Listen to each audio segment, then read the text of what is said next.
आपण आपले प्रतिनिधी अमोल धर्माधिकारी यांच्याकडे पुन्हा एकदा जाऊयात।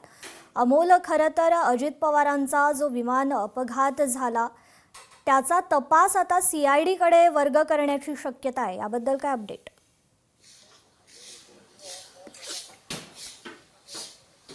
नक्कीच कोणत्याही महत्त्वाच्या व्यक्तींचा जर अपघात झाला अशा पद्धतीने तर त्याचा तपास हा सीआयडी करत असते आणि त्यामुळे काल जो अजित पवारांचा विमान दुर्घटनेमध्ये मृत्यू झालेला आहे या प्रकरणी आता अकस्मात मृत्यूची नोंद करण्यात आलेली आहे आणि गुन्हा सुद्धा दाखल करण्यात आलेला आहे। आता या सगळ्या प्रकरणाचा तपास सीआयडी करणार आहे।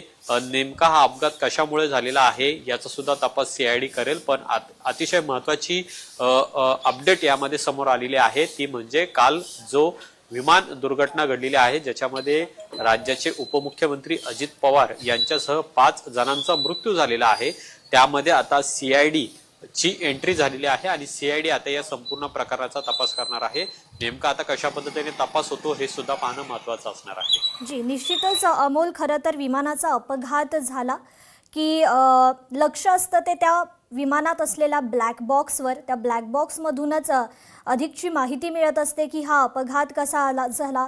कॉकपिट रेकॉर्डर जे असतं त्यात पायलटचं जे संभाषण असतं ते रेकॉर्ड झालेलं असतं। या संदर्भात काय अपडेट आहे? हा ब्लॅक बॉक्स मिळालेला आहे का? या ब्लॅक बॉक्समधून काही समोर आलंय का?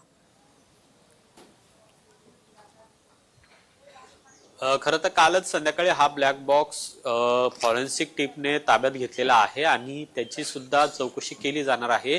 मेडेचा संदेश यामध्ये वैमानिकाने दिलेला होता का हे सुद्धा पाहणं महत्त्वाचं असेल, कारण की व्हिजिबिलिटी नव्हती, तिथं धुकं होतं असं काहींचं सांगणं आहे। मात्र तिथले जे प्रत्यक्षदर्शी म्हणतायत त्यांचं असं म्हणणं आहे की इथं फार धुकं नव्हतं, कारण की आपण जर वेळ पाहिली तर ती सकाळची वेळ होती आणि त्यामुळे धुकं फार नव्हतं असं काहींचं म्हणणं आहे। आणि त्यामुळे या सगळ्याचे जे काही प्रश्न आहेत या प्रश्नांची उत्तरं या ब्लॅक बॉक्स मध्ये आहेत आणि त्यामुळे याच्यामधून नेमकी काय माहिती समोर येते, कारण की ज्या वेळेस अशा पद्धतीचे विमान अपघात होत असतात त्यावेळेस महत्त्वाचं दुवा असतो तो म्हणजे यातला जो ब्लॅक बॉक्स असतो तो असतो। त्याच्यामुळे या बॉक्स मधून नेमकी काय माहिती समोर येते हे पाहणं महत्त्वाचं असेल। पण याच संपूर्ण विमान दुर्घटना अपघातामध्ये वैमानिक जे होते ते तंदुरुस्त होते असे सुद्धा अहवाल आहे तो प्राप्त झालेला आहे।